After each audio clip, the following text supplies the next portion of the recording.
Juvenile law has changed over the past few years.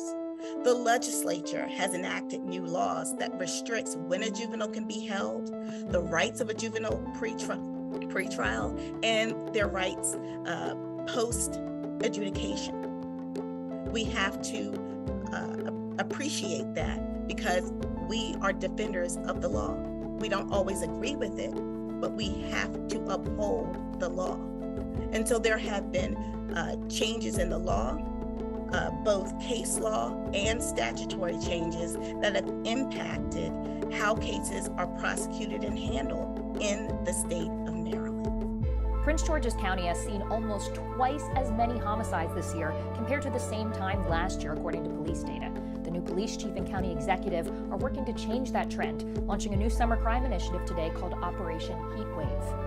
From a pregnant woman being killed to children killing each other, Prince George's County has had a rough 6 months with violent crime on the rise. A Maryland family says that they did not see accountability today. That family packed a Prince George's County courtroom for the sentencing of a 14-year-old. When that teen was just 12 years old, police say that he shot and killed a 13-year-old King Douglas. The family calling for justice, asking for this now 14-year-old suspect to be held in some kind of capacity. The judge, though, saying that it is his job to follow Maryland law when it comes to juveniles, ordered this suspect under indefinite supervised probation. The victim's mother says this is a slap in the face. To completely allow this boy to have freedom after a murder and saying, you know, I understand how serious the crime is, and then allow this boy, there's no worse crime than murder. And you allowed this child to get off on a murder case that he admitted to. It's crazy to me. It's heartbreaking. It's sad. I'm worried. I'm really worried for our juveniles.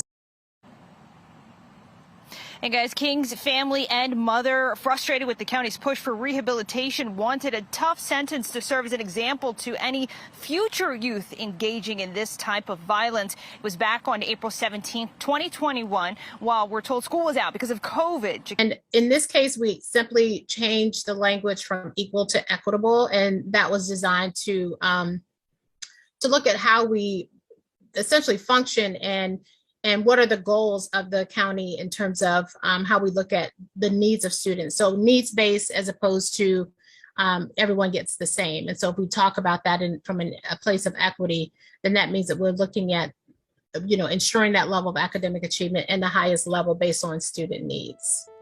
Concerns right now at Potomac and Prince George's County Public Schools in general is their lack of awareness. She's not the only one concerned. In December, an 8th grader told the school board that violence and sexual harassment had girls in her school feeling unsafe. It feels like here you have to protect yourself because nobody else at the school will. Prince George's Schools told us it's committed to ensuring safe learning environments. It added it's also expanded student social emotional supports with additional mental health clinicians to provide counseling. But Allen feels more could be done to keep students and staff safe. Also in Prince George's County, a veteran elementary school teacher accusing a principal of physically assaulting her at school in front of the students. There's a charter school right here. They're elementary school. There's a high school here too, and these parking lots were filled with spectators as the police officer came here responding to noise complaints and suddenly got trapped by the crowd. This is video that Fox 5 was able to obtain from someone who was in the crowd. It was about 11:30 p.m. Saturday, and you can see just this swarm of people closing in.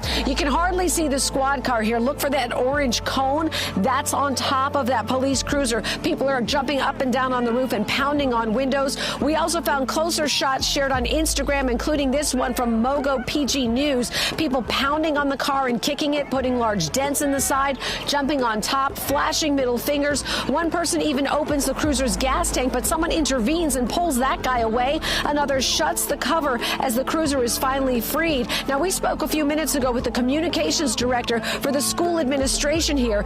Glenda Washington tells me that she was shocked by what she saw on video. The Prince George's County Daycare Center decided to close its doors in the upcoming week, citing the recent spike in violent crimes in the area. In short, there is a whole system at play, which starts with the police and ends with the courts and prosecution. And what's clear to us, and I know that I don't speak rocket science, it ought to be clear to everyone, something is not working.